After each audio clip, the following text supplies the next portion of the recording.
시청자 여러분 안녕하십니까? 11월 24일 월요일 뉴스타트 1부 시작합니다.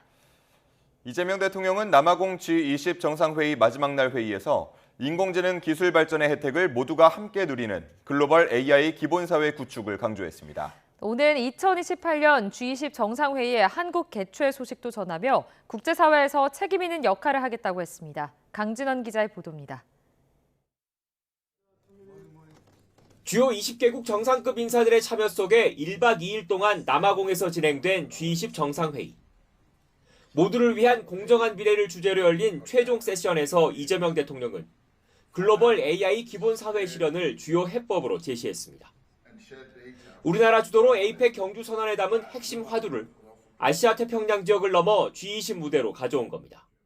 모든 인류가 인공지능의 혜택을 고루 향유하는 글로벌 AI 기본사회 실현을 위해 국제사회와 적극 협력해 나갈 것입니다. 안정적이고 호혜적인 핵심 광물 공급망 구축과 청년과 여성의 인공지능 역량 강화 필요성도 역설했습니다. 포용적인 기회 창출을 통해 모두를 위해 공정한 미래를 만들어가자란 구상인 겁니다. 이 대통령은 2028년 G20 정상회의를 한국에서 개최한다는 사실도 직접 밝히며 복잡한 현안의 국제협력을 도모하는 과정에서 주도적 역할을 하겠다는 의지를 내비쳤습니다. G20 정상회의 출범 20년인 2028년 다시 의장직을 맡아 여정을 함께 이어가려 합니다. 막중한 책임감으로 대통령실은 이재명 대통령의 이번 남아공 G20 정상회의 참석이 글로벌 책임 강국으로서 한국의 위상을 강화하는 계기가 됐다고 자평했습니다. 국익 중심 실용 외교의 지평을 아프리카 등 글로벌 사우스로 확대하였습니다. G20 공식 일정을 끝으로 G7과 UN 총회, 아세안, 그리고 경주 에이펙까지 숨가쁘게 이어졌던 이 대통령의 올해 다자 외교 여정은 마무리됐습니다. 이 대통령은 국빈 자격으로 방문하는 마지막 순방국 튀르키예에선 방산과 원전, 바이오 분야 등에서 양국 간 협력 강화 방안 등을 논의할 것으로 보입니다. 요하네스버그에서 YTN 강준원입니다. 중동과 아프리카를 순방 중인 이재명 대통령이 G20 정상회의가 열린 남아프리카 공화국을 떠나 네 번째 방문국인 튀르키예로 향했습니다. 이 대통령과 김혜경 여사, 수행단을 태운 공군 1호기는 우리 시각으로 오늘 새벽 남아공 정부 측 인사들의 배웅 속에 요하네스버그 탐보국제공항에서 이륙했습니다. 튀르키예를 국빈 방문하는 이 대통령은 첫날 국부 묘소를 참배한 뒤 공식 환영식에 참석하고 레제프 타이이프 에르도안 대통령과 정상회담과 국빈 만찬 등 일정을 소화합니다. 둘째 날에는 한국전쟁 4대 파병국인 튀르키예의 참전 기념탑에 헌화하고 현지 동포들과 오찬 간담회를 할 예정입니다. 튀르키예 국빈 방문을 앞두고 이재명 대통령은 세계적인 수준의 한국 원전 기술과 안전한 운영 능력을 토대로 튀르키예의 원자력 발전 역량 제고에 기여하길 희망한다고 말했습니다.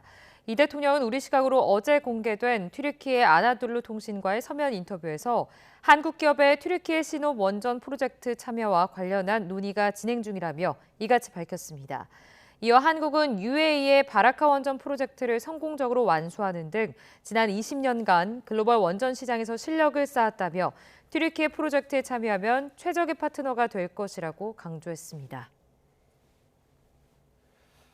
더불어민주당에선 정청래 대표가 추진하는 대의원 권리당원 1인 1표제를 두고 공개 반발이 확산하는 분위기입니다. 정 대표는 더 이상 미룰 수 없는 과제라며 당헌 당규 개정 의사를 거듭 확인했습니다. 임성재 기자입니다. 민주당 정청래 대표가 당원 주권 정당의 꿈을 이루겠다며 야심차게 추진 중인 1인 1표제의 당내 우려가 계속되고 있습니다. 앞서 이현주 최고위원과 원외 조직인 더민주 전국혁신회의 등이 절차상 졸속이라고 문제 삼은 데 이어 강득구 등 친명계로 꼽히는 현역 의원들도 공개 반대에 가세한 겁니다. 보완 장치도 없이 대의원과 당원이 똑같이 1인 1표를 행사하게 되면 가령 험지인 영남 의견은 소외되는 등 전국 정당을 지향한다는 가치에 차질이 생긴다는 게 주된 논리입니다.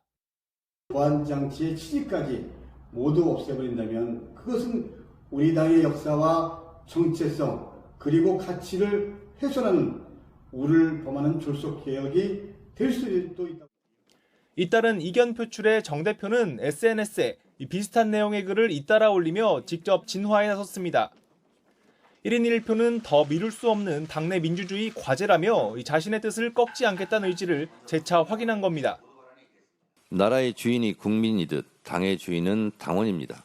어느 조직에서도 이 1인 1표의 헌법에서 보장한 평등 정신을 위반해서는 곤란하다고 생각합니다. 특히 이재명 대통령이 민주당 대표이던 시절 표의 등가성은 매우 중요하다고 발언했다는 점을 부각했는데 1인 1표를 겨냥한 반발이 주로 친명계에서 나온다는 점을 고려한 반박으로 풀이됩니다. 박수현 수석대변인 등도 과거부터 원외 지역위원장들을 중심으로 1인 1표 요구가 있어왔다고 강조하며 정 대표의 의지에 힘을 보탰습니다. 정 대표는 오늘 당무위원회와 오는 28일 중앙위원회 등을 거쳐 당원당규 개정 작업을 완성한다는 방침인데 자칫 정 대표의 당내 기반 닫기와 이에 대한 견제가 격해지면서 내홍으로 확전되는 건 아닌지 당 안팎에 우려하는 시선이 적지 않습니다. YTN 임성재입니다. 다음 달 3일 비상계엄 1년을 앞두고 여야의 신경전이 거세지고 있습니다. 장외 여론전을 극우대회라고 하거나 이재명 대통령을 향해 레드카드를 들 때가 됐다는 등 발언 수위도 높아지는 모습입니다. 김다연 기자가 보도합니다. 민주당은 전국 순회에 나선 국민의힘을 향해 정신 못 차렸다, 극우대회다, 지지율이 오르지 않는 이유다 등 비난을 퍼부었습니다. 갈등을 조장하는 걸 보니 윤석열 전 대통령이 겹쳐 보인다며 전직 대통령을 고리로 한 공세도 이어졌습니다. 정청래 대표도 이틀 연속 SNS에 관련 글을 올리며 재판에서 초라한 윤 전 대통령의 모습을 보고 누가 윤 어게인을 옹호하겠냐며 내란 잔재 청사는 시대적 요구라고 목소리를 보탰습니다. 11.3 내란이 일어난 지 곧 1년입니다. 이제라도 정신 차리길 바랍니다. 대통령 순방을 계기로 잠잠하던 내란 전담 재판부 추진 의지도 비상계엄 1년을 앞에 두고 재점화됐습니다. 내란 세력들에게 반격의 기회를 주어서는 안 됩니다. 윤석열의 두 번째 석방만큼은 무슨 일이 있어도 반드시 막아야 합니다. 전국 순회 일정 이틀차 국민의힘은 또 한 번 이재명 대통령을 향해 레드카드를 꺼내 들었습니다. 나랏돈을 먹는 하마라거나 75만 명의 휴대전화를 뒤지는 괴물 막장 정권이라며 소비 쿠폰과 헌법 존중 TF 등 정부 여당을 전방위로 공격했습니다. 특히 대장동 사태는 단순히 항소가 아니라 나라를 포기한 거라며 재판 재개로 대통령을 퇴장시키자고 주장했습니다. 7,800억 항소 포기는 대한민국을 포기한 것입니다. 이재명을 향해서 국민들께서 레드카드를 들 때가 되었습니다. 민주당의 내란 전담 재판부 추진을 두고는 특검에 이어 재판 과정에도 권력의 입김을 불어넣겠다는 의도라며 뭐가 불안해서 사법부를 압박하느냐고 되물었습니다. 정말 내란이 명백하다면 왜 이토록 사법부를 급박하는 것인지 오히려 의문입니다. 계엄 발발 1년을 앞두고 여야의 공세 수위가 높아지는 가운데 오는 27일 추경호 의원에 대한 체포 동의안 표결이 또 한 차례 전국의 분수령이 될 전망입니다. YTN 김다연입니다. 조국 혁신당을 이끌 신임 당대표에 조국 전 비상대책위원장이 선출됐습니다. 혁신당은 어제 충북 청주시 오스코에서 전국 당원 대회를 열고 조 전 위원장을 당대표로 선출했다고 밝혔습니다. 당대표 후보로 단독 출마한 조 대표는 찬반 투표에서 누적 득표율 98.6%를 얻었습니다. 조 대표는 수락연설에서 거대 양당 독점 체제 속 지지율이 많이 떨어졌지만 지방선거는 다가오고 있다며 어렵고 험난해도 당당하게 정치를 하겠다고 강조했습니다. 또 주거권 보장을 위한 토지 공개념 입법화, 보유세 정상화 등 정책 과제도 제시했습니다. 오는 27일 비상계엄 해제 표결을 방해했다는 의혹을 받는 국민의힘 추경호 전 원내대표에 대한 체포 동의안 표결이 진행됩니다. 관련 수사를 이어가고 있는 특검은 최근 윤석열 전 대통령이 법정에서 내놓은 증언에 주목하고 있습니다. 이경국 기자입니다. 내란 특검은 지난 3일 계엄 해제 표결 방해 의혹의 핵심 인물인 추경호 전 원내대표 신병 확보에 나섰습니다. 내란 중요 임무 종사 혐의로 구속영장을 청구하였습니다. 이에 따라 체포동의안이 13일 국회에 보고됐고 오는 27일 표결이 예정돼 있습니다. 여대 야소 전국 속 체포동의안이 가결되면 영장심사는 다음 달 초쯤이 될 거로 보입니다. 특검은 이미 의견서와 PPT 등 영장심사 준비에 주력하고 있습니다. 또 김태호, 김용태 의원을 조사하는 등 현역 의원 진술 확보에도 힘을 쏟고 있습니다. 의혹의 핵심은 소집 장소 변경 등 추 전 원내대표 행위에 표결을 방해할 의도가 있었느냐인데 특검은 최근 윤석열 전 대통령이 한덕수 전 총리 재판에 증인으로 나와서 한 발언에 주목하고 있습니다. 재판부가 개엄 당일 추 전 원내대표에게 전화해 어떤 말을 했는지 묻자 윤 전 대통령은 이렇게 답했습니다. 오래 안 갈 거니까 걱정하지 말라는, 하여튼 이 계엄에 대해서 너무 걱정하지 말라는. 특검은 이 말이 계엄을 해제하지 말라는 협조 요청, 나아가 지시였을 수 있다고 보고 추 전 원내대표가 이를 토대로 계엄 효력 유지에 협력했음을 강조할 거로 관측됩니다. 하지만 추 전 원내대표는 끼워 맞추기식 억지 수사라며 강하게 반발하고 있습니다. 표결을 방해하려 했다면 계속 당사에서 머물지 왜 국회로 의총 장소를 바꾸고 국회로 이동했겠습니까? 구속 여부와 별개로 특검은 추 전 원내대표를 재판에 넘길 방침인데 향후 법정에서도 치열한 공방이 이어질 전망입니다. YTN 이경국입니다. 오늘 내란 방조와 중요 임무 종사 혐의 등을 받는 한덕수 전 국무총리 재판이 진행됩니다. 서울중앙지방법원은 오늘 오전 10시 한 전 총리 재판을 열고 피고인 신문을 진행할 예정입니다. 모레에는 내란 특검의 구형과 한 전 총리의 최후 진술을 듣는 결심 공판이 진행될 전망입니다. 재판부는 앞서 내년 1월 21일이나 28일 한 전 총리에 대한 선고를 내리겠다고 밝혔습니다. 내란 혐의 형사사건 첫 결론이 될 가능성이 큰 만큼 한 전 총리 1심 판결이 다른 관련 사건들의 가늠자가 될 거란 전망이 나옵니다. 비상계엄에 따른 윤석열 전 대통령 탄핵 정국과 이후 검찰개혁 파장 등을 거치면서 적지 않은 검사들이 검찰을 떠나고 있습니다. 올해만 160명이 넘는 검사가 사표를 쓴 것으로 파악됐습니다. 이승배 기자의 보도입니다. 올해 들어 10달여 동안 검사 161명이 옷을 벗은 것으로 나타났습니다. 이미 지난해 퇴직자 수 132명을 넘어섰고 정권 교칙이었던 지난 2022년 146명보다도 많은 검사가 사표를 쓴 겁니다. 특히 경력이 10년이 채 되지 않는 연차 낮은 검사들 52명이 올해 퇴직했습니다. 최근 5년 동안 그만두는 저연차 검사가 한 해 50명을 넘긴 건 처음입니다. 비상계엄과 윤석열 전 대통령 파면, 정권 교체 이후 검찰개혁 추진 등 전국 흐름이 영향을 줬다는 분석이 나옵니다. 특히 검찰청 폐지를 골자로 하는 정부 여당의 검찰개혁과도 무관치 않아 보입니다. 검찰 내부에서는 특검 파견 등으로 부족한 인력에도 연일 과도한 수사와 재판 업무를 맡아왔는데 개혁 대상으로 몰리고 있다는 불만도 꾸준히 제기됐습니다. 앞서 검찰청 폐지에 반발해 사임한 차호동 전 부장검사는 밀려드는 사건에 최선을 다해 진실을 밝히려 노력해온 후배들은 아무 잘못이 없다고 호소했습니다.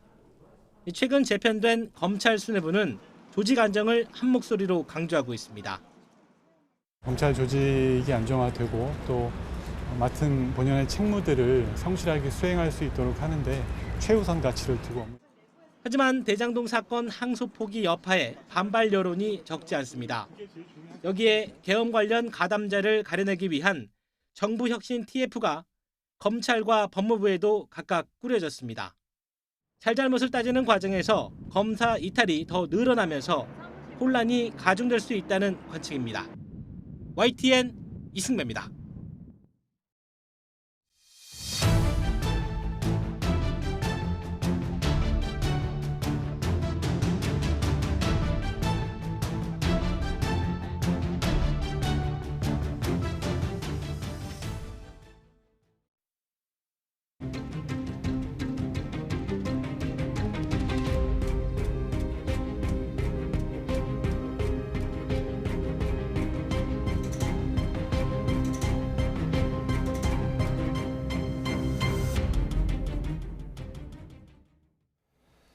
전남 신안 해상에서 발생한 여객선 좌초 사고를 수사하는 해경이 60대 선장에 대해 구속영장을 신청했습니다. 선장이 직접 지휘해야 하는 좁은 수로에서 조타실을 비운 데다 선원들에게 허위 진술을 강요한 정황까지 드러났습니다. 윤지아 기자입니다. 전남 신안 해상에서 무인도와 충돌한 여객선의 선장 A씨에게 적용된 혐의는 중과실 치상과 선원법 위반입니다. A 선장이 현저한 주의 의무 위반으로 승객들을 다치게 했다는 게 해경의 판단입니다. 사고 지점은 폭이 좁은 협수로로 선장이 조타실에서 직접 지휘해야 하는 항로입니다. 하지만 해경은 선장이 운항 내내 선장실에 머물렀다는 선원 7명의 진술을 확보했습니다. 또 선원들에게 내가 조타실에 있었다고 말하라며 허위 진술을 요구하며 회유하려 한 정황도 확인했습니다. 본인은 이제 남한테 그 밑에 그 주거나 선원한테 누가 물어보면 하라고 했다고 그 증거 인멸하려는 정황이 좀 있습니다. 사고는 여객선이 자동 운항 상태로 항해하다가 항해사가 항로 변경 시점을 놓치면서 발생한 거로 파악됐습니다. 앞서 긴급 체포된 1등 항해사와 조타수는 중과실 치상 혐의로 이미 구속된 상태입니다. 해경은 당시 관제센터가 여객선 항로 이탈과 사고 발생을 제때 파악하지 못한 이유에 대해서도 추가 조사하고 있습니다. 이를 위해 최근 3개월치 항로 변경 기록을 분석하고 사고 당시 항로 이탈 경보 시스템이 꺼져 있었던 이유와 경위도 함께 들여다보고 있습니다. 끄게 된 부분에 대해서 여러 가지 이유를 저희가 듣고 있는데 일단 규정을 살펴보고요. 또 사고 당시 풍향, 조류 등 여러 조건을 대입해 모의 실험을 통한 검증 작업도 마쳤습니다. A 선장의 구속 여부는 조만간 구속 전 피의자 신문을 거친 뒤 판가름 날 예정입니다. YTN 윤지아입니다. 퇴사 사실을 미리 알리지 않았다는 이유로 거액의 손해배상을 하라고 강요했던 서울 강남의 유명 치과에 대해 노동부가 오늘부터 특별 감독을 시작합니다. 해당 치과는 면벽 수행, 다량의 반성문 쓰기 등 직장 내 괴롭힘은 물론 직원들을 폭행했다는 의혹까지 받고 있습니다. 김주영 기자가 취재했습니다. A씨는 최근 이틀 일한 서울 강남 유명 치과에서 퇴사하려다 황당한 일을 겪었습니다. 퇴사 예고 기간 30일을 지키지 않아 손해가 발생했다며 180만 원을 배상하라고 내용 증명을 받은 겁니다. 근로계약을 어길 경우 배상액을 미리 정하는 위약 예정을 한 건데 근로기준법에서 금지하고 있는 부분입니다. A씨는 노동부에 관련 청원을 넣었고 이후 진행된 수시 근로감독에서는 더 믿기 어려운 정황이 속속 알려졌습니다.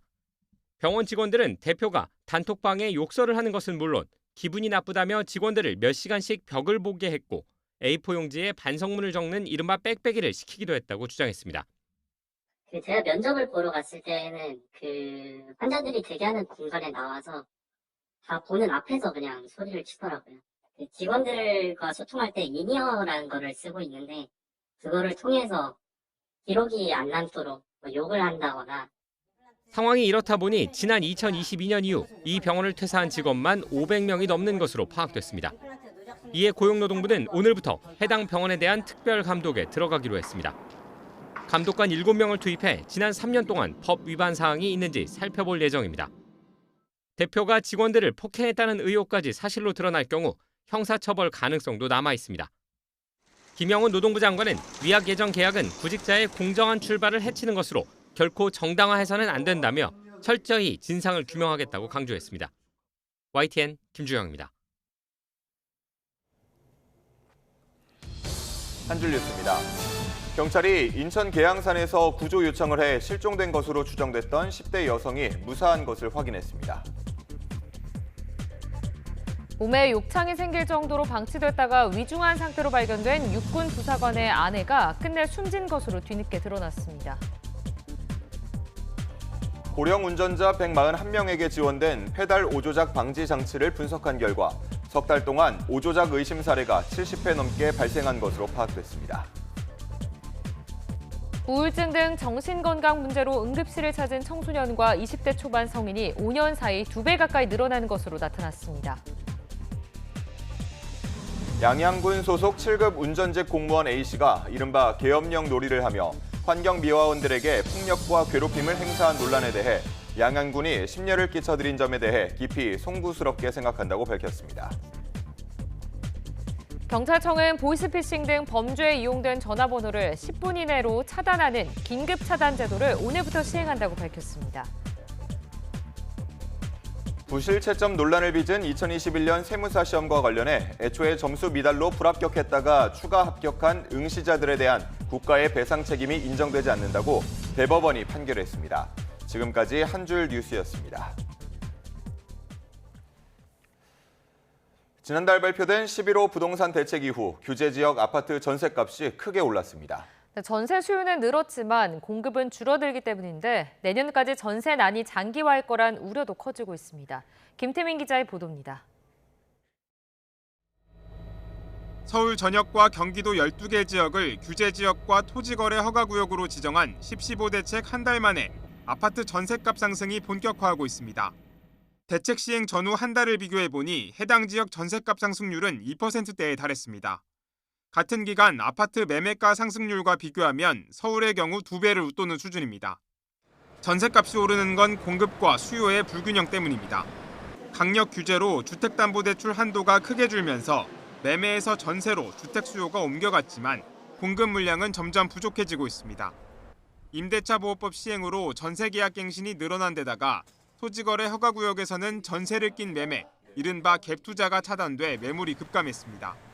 토지거래 허가구역에서는 직접 살아야 하니 전세시장에 유통매물이 줄어드는 게 문제라고 볼 수 있는데요. 내년에는 입주 물량도 줄어서 전세시장 불안이 좀 더 심해질 가능성이 있습니다. 내년 서울의 신축 아파트 입주 예정 물량은 2만 9천 가구로 올해보다 30% 넘게 줄어든 수준입니다. 한국건설산업연구원은 내년 전셋값 상승률을 4%로 전망했는데 현실화한다면 지난 2021년 기록한 5.1% 이후 최대 상승폭입니다. 전세난 장기화 가능성에 최근엔 월세마저 덩달아 치솟고 있습니다. 지난달 서울주택 월세는 한 달 전보다 0.53% 오르며 통계 작성 이래 최대 상승률을 기록했습니다. 부동산 대책 여파로 전월세 시장이 모두 흔들리며 무주택자의 주거 불안 우려는 점점 커지고 있습니다. YTN 김태민입니다. KB부동산 조사 기준으로 이번 달 서울 아파트 매매 가격이 5년여 만에 가장 높은 상승률을 기록했습니다. KB부동산이 발표한 이번 달 전국 주택가격 동향을 보면 서울 아파트 매매 가격은 한 달 전보다 1.72% 올라 지난 2020년 9월 이후 5년 2개월 만에 가장 큰 폭으로 올랐습니다. 올해 최고 상승률이었던 지난달 1.46%보다 상승폭이 0.26%포인트 커졌고 18개월 연속 상승세가 이어졌습니다.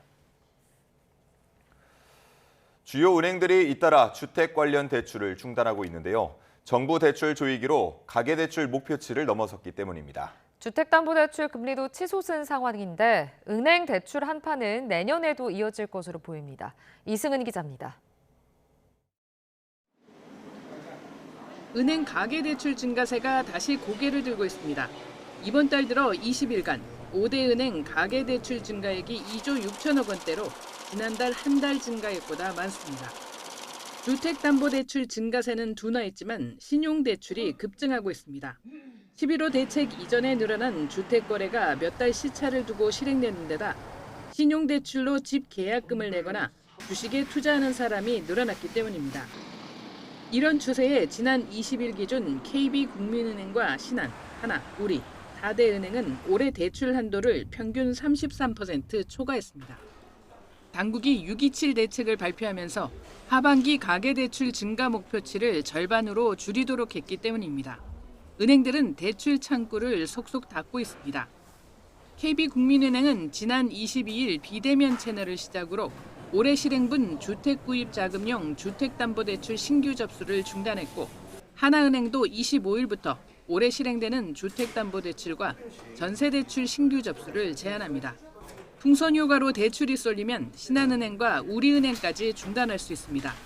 이미 변동형 주택담보대출 금리도 최고 6%대로 상승해 부담을 키우고 있습니다. 기준금리가 미국도 한국도 조금 인하가 제약이 된 편이다. 그렇게 봤을 때 국고채 금리가 좀 오르고 있는 부분 하나 있고요. 금융당국이 조금 대출금리 같은 것들에 대한 압력 같은 것들이 저는 있는 것 같습니다. 그런 측면에서는 은행들의 가상금리 조정도 약간 상향으로 있는 것. 보통 연초 대출 한도 목표가 새로 설정되면 가계대출에 숨통이 튀었지만 이번 대출 한파는 강력한 부동산 정책에 내년에도 이어질 것이라는 전망이 나옵니다. 강남 3구나 한강벨트는 뭐 거기는 대출 안 해줘도 그들만의 리그이기 때문에 계속해서 신고가가 이제 나올 수밖에 없는데 지금 정부는 일단 거래가 급감한 건 성공을 했지만 그럼에도 불구하고 지금 규제 지역 내 집값, 전세값 그리고 월세화 이걸 지금 잡지 못하고 있는 상황이기 때문에 실수요자들은 자금 여력을 거듭 확인하고 정책 대출로 눈을 돌릴 수밖에 없는 상황입니다. YTN 이승은입니다. 오늘의 주요 경제 일정입니다. 삼성전자가 이르면 오늘 부사장급 이하 임원 인사를 실시합니다. 규모는 예년과 비슷하거나 소폭 줄어들 것으로 관측되는데요. 30대 상무와 40대 부사장을 발탁하는 세대 교체 흐름도 계속될 전망입니다. 삼성 바이오로직스가 오늘 변경 상장을 통해 순수 위탁 개발 생산 기업으로 새롭게 출발합니다. 주식 거래도 재개됩니다. 앞서 삼성 바이오로직스는 지난 5월 투자와 자회사 관리 부문을 나눠 삼성 에피스홀딩스를 만드는 인적 분할을 발표하고 회사를 쪼갰습니다. 기획재정부가 오늘 2025년 IMF 연례협의 보고서를 공개합니다. 앞서 IMF는 내년 한국 경제 성장률을 1.8%로 전망했는데 이번 보고서에 어떤 진단을 내놓을지 주목됩니다. 캄보디아에서 한국인 대상 범죄가 잇따른 가운데 금융위원회가 금융정보분석원장 주재로 자금 세탁 방지 유관기관 협의회를 엽니다. 초국경 범죄와 관련된 자금 세탁을 막기 위한 방안을 논의할 것으로 보입니다. 강원도 양양에서 난 산불이 이틀 만에 꺼졌습니다. 인제 산불에 이어 이번에도 해가 질 무렵 시작된 불은 이튿날 헬기가 투입되고 나서야 잡혔습니다. 지환 기자입니다. 불은 양양 구룡령 골바람을 타고 밤새 이어졌습니다. 급경사지 곳곳에서 진화되는 말 그대로 사투를 벌였습니다. 사흘 전 난 강원 인제 산불에 이어 또다시 산불 대응 1단계가 발령됐고 인근 주민과 펜션 투숙객에겐 사전 대피령이 내렸습니다. 11시 그쯤 되니까 바람이 좀 불기 시작했어요. 마을에서 마을 주민들인데 문자 보내라 그래갖고 다 문자 돌리고 이제 좀 대피를 준비를 좀 했죠. 길게 띠를 이루던 불은 동이 트고 헬기 25대가 투입되면서 잡혔습니다. 16시간 이어진 산불 영향 구역은 축구장 32개 면적인 22.5헥타르 정도. 등산로 인근에서 불이 시작한 만큼 당국은 입산자 실화 가능성이 큰 것으로 보고 있습니다. 특히 이번 산불 역시 사흘 전 인제 산불에 이어 또다시 어두워질 무렵 발생했습니다. 바람은 3, 4월 봄철보다 약했지만 헬기 투입이 불가능했습니다. 초기 진화를 못하고 밤새 지상 인력 진화에 의존하는 일을 반복하는 겁니다. 인제 산불도 그렇고 양양 산불도 대부분 야간에 이 산불이 발생하고 또 확산되고 있기 때문에 임도 등의 개설을 통해서 산불의 적극적인 조기 진화에 건조한 날씨도 계속되는 산불 발생에 한몫하고 있습니다. 강원 산간과 동해안 지역에 건조특보가 내려진 가운데 이렇게 바싹 마른 낙엽층을 타고 골바람과 함께 불은 산 정상으로 확산했습니다. 낙엽층에 불씨가 숨어 재발화할 수 있는 만큼 주불 진화 이후에도 잔불 정리에 상당 기간 인력 투입이 불가피한 상황. 눈이 내리기 전 11월 들어서도 계속되는 산불에 당국이 바짝 긴장하고 있습니다. YTN 지환입니다. 경기 안성시에 있는 골판지 제조 공장의 불이 나 외국인 노동자 1명이 숨졌습니다. 평택 포승공단에 있는 프린터기 부품 공장 건물에도 큰 불이 났는데 폐업한 뒤 비어있던 상태라 다친 사람은 없었습니다. 양동훈 기자가 보도합니다. 빨리 다 나오라 그래요. 빨리 나오라 그래. 빨리! 공장 건물 전체가 시뻘건 화염으로 뒤덮였습니다. 위로는 검은 연기가 하늘 높이 치솟아오릅니다. 2층에서부터 불이 나고 있었어요. 불이 나면서 이제 폭발음이 약간씩 들리더라고요. 근데 위주 창문 좀 깨지는 소리하고. 경기 안성시 원곡면에 있는 골판지 제조 공장에 큰 불이 났다는 신고가 접수된 건 오전 11시 반쯤입니다. 소방당국은 불길이 거세고 주변으로 번질 수 있다고 판단해 대응 1단계를 발령하고 장비 30여 대와 인력 110여 명을 투입해 진화 작업을 벌였습니다. 이 과정에서 공장 직원들이 한 명이 빠져나오지 못한 것 같다며 신고했고, 소방당국은 큰 불길을 잡자마자 수색 작업을 벌여 공장 2층에서 숨진 외국인 노동자 한 명을 발견했습니다.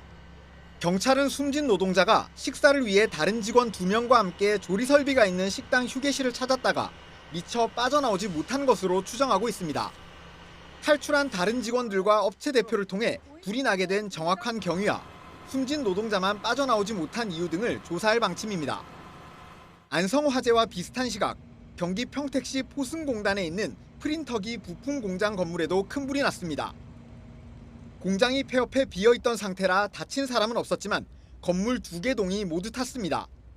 소방당국은 대응 1단계를 발령하고 진화 작업에 나서 3시간여 만에 큰 불길을 잡았습니다.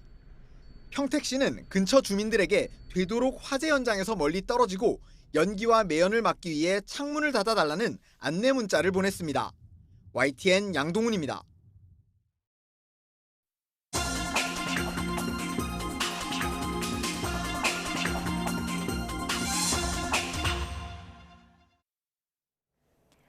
오늘의 글로벌픽입니다. 미국이 제시한 우크라이나 평화안은 전쟁 종식의 출발점이 될 수 있지만 그 자체가 풀기 어려운 난제인데요.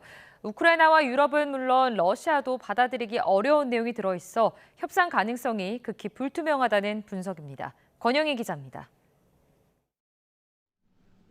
먼저 우크라이나 입장에서 가장 큰 문제는 영토 포기 요구입니다. 크림반도와 돈바스 지역을 러시아에 넘기라는 조항이 포함돼 있습니다. 군 규모를 60만 명으로 제한하고 일부 무기 체계를 포기하라는 내용도 들어 있습니다. 대신 미국이 안보 보장을 제공하겠다고 하지만 그 내용이 모호합니다. Including points that would slash the carrying capacity of the Ukrainian army, most worryingly, include territorial concessions to the Russian Federation, including. 러시아의 군사 위협에 직면한 유럽 국가들도 협상에서는 배제된 채 비용만 부담하는 게 불만입니다. 동결된 러시아 자산 1,000억 달러를 미국 주도로 재건 사업에 활용하고 수익 50%는 미국이 가져가도록 돼 있습니다. 게다가 유럽에는 1,000억 달러를 추가로 부담하도록 했습니다. sondern es ist ein Krieg, der nur beendet werden kann mit der Zustimmung der Ukraine und mit auch unserer Zustimmung, der europäischen Zustimmung, denn es ist ein Krieg auf dem europäischen Kontinent. 러시아의 요구를 모두 들어준 것과 다름없다는 평가도 있지만 푸틴도 불만이 있습니다.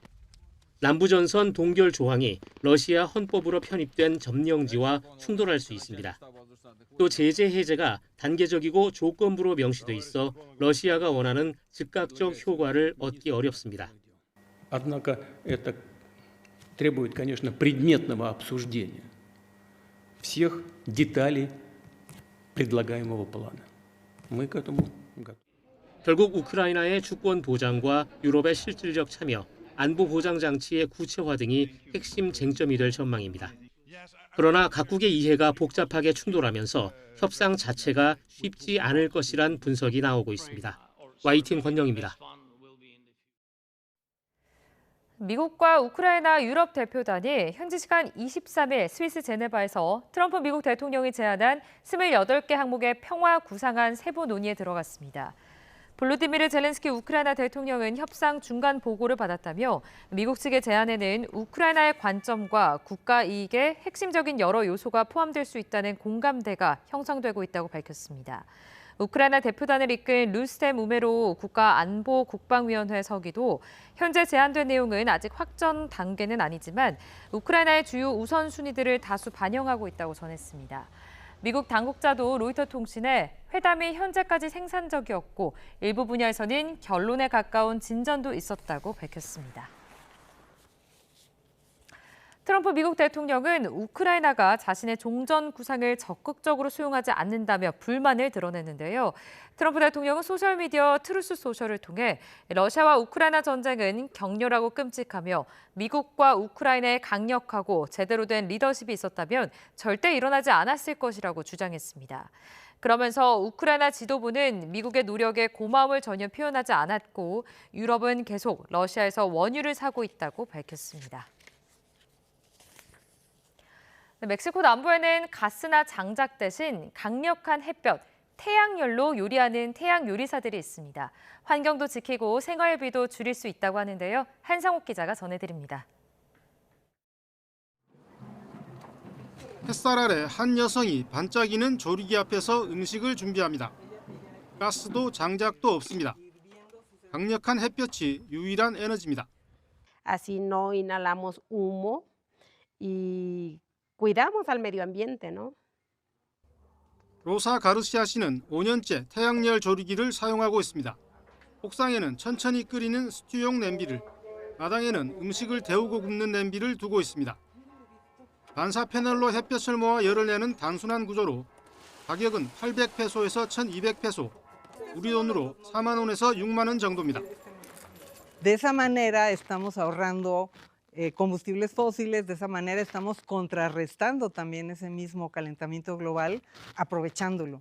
환경운동가 하르프 씨는 20년 전부터 태양열 요리를 보급해왔습니다. 현재 50여 개 마을에서 500명 넘는 여성이 태양열 조리기를 사용하고 있습니다. La comida pues tiene otro sabor, pero en las ollas no, como no hay humo y tampoco no nos afecta. 작은 조리기 하나가 환경 보호와 에너지 절약, 건강한 삶을 함께 지켜주고 있습니다. YTN 한상욱입니다. 사흘 앞으로 다가온 누리호 4차 발사, 중요한 요건은 역시 날씨입니다. 바람과 번개, 비 등 하나라도 기준을 벗어나면 발사는 미뤄질 수 있는데요. 발사 여부를 결정짓는 기상 조건은 무엇인지 김민경 기자가 정리했습니다. 누리호 발사에서 가장 중요한 변수는 바람입니다. 실제 2차 발사 때도 돌풍이 발목을 잡았습니다. 이송 당일 고흥 나로도에는 순간 풍속 초속 16.7m의 강풍이 불면서 발사가 결국 하루 미뤄졌습니다. 예상됐던 날씨가 이송하는 데 좀 어려움이 있을 수 있고 발사대에서 작업하는 인원들의 안전에 문제가 있을 수 있다는 판단하에 결국에는 하루에 발사 지연을 말씀드리게 되었습니다. 발사 당일 평균 풍속이 초속 15m, 순간 풍속이 초속 21m를 넘으면 모든 작업은 즉시 중지됩니다. 돌풍이 발사체의 자세를 흔들거나 비행 궤도를 틀어버릴 수 있기 때문입니다. 예정된 비행 경로에 번개가 관측돼도 전자부품에 손상을 줄 수 있어 발사는 진행되지 않습니다. 발사체가 견딜 수 있는 온도에도 기준이 있습니다. 영하 10도에서 영상 35도 사이인데 11월 하순 고흥의 최저기온은 0에서 2도, 최고기온은 12에서 14도로 온도는 걸림돌이 되지 않는 시기입니다. 누리호는 거대한 추진력으로 구름층을 뚫고 올라가기 때문에 발사 당일 비나 눈은 큰 영향을 주지 않습니다. 다만 발사 33시간 전 누리호를 이동시키는 이동일에 내리는 비는 결정적인 변수가 됩니다. 발사장 들어가는 입구가 200m 되는 구간에 한 6도 정도의 경사가 있습니다. 비 오는 날이 약간 미끄러져서 혹시나 발사체가 전복되거나 하면 안 되기 때문에 땅 위의 날씨뿐만 아니라 우주에서 안전을 확보할 수 있느냐도 관건입니다. 발사체가 궤도에 안착할 때까지 국제우주정거장과 200km 이상 거리 확보가 필요합니다. 또 태양 흑점 폭발과 같은 우주 기상도 점검 대상입니다. 사상 첫 야간 로켓 발사. 밤에는 작은 기상 변화도 큰 변수로 다가오는 만큼 발사의 최종 문을 열어주느냐는 당일의 하늘에 달려 있습니다. YTN 김민경입니다. 민생회복 소비 쿠폰이 일주일 안에 마감돼 기간 안에 사용되지 않은 소비 쿠폰 잔액은 소멸됩니다. 행정안전부는 1차와 2차 민생회복 소비 쿠폰이 오는 30일 자정에 종료된다며 기간 안에 사용하라고 당부했습니다. 신용카드와 체크카드로 지급된 소비 쿠폰 9조 668억 원 가운데 아직 사용되지 않은 금액은 지난 16일 밤 12시 기준으로 2,261억 원, 전체의 2.5%에 달합니다.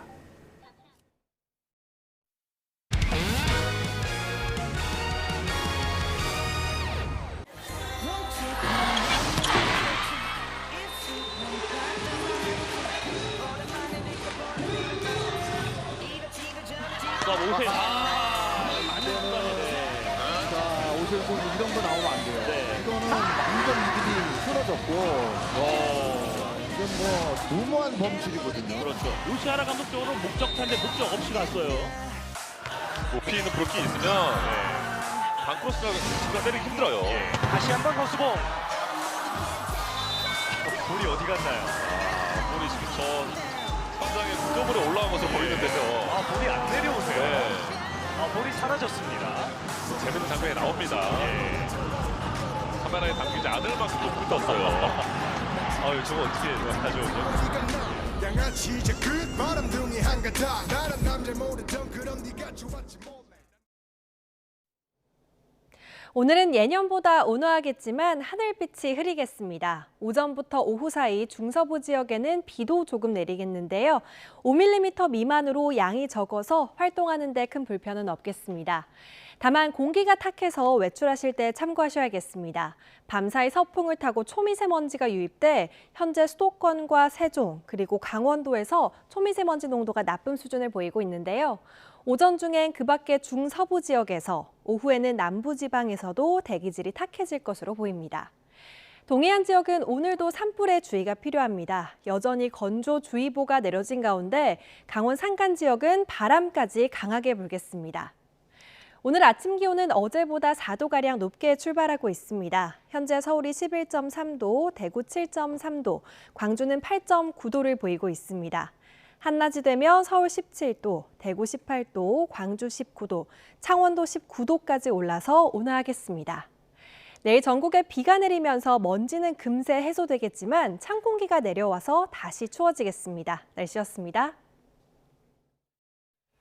이상으로 뉴스타트 1부 마칩니다. 잠시 후 2부가 이어집니다. 시청해주신 여러분 고맙습니다.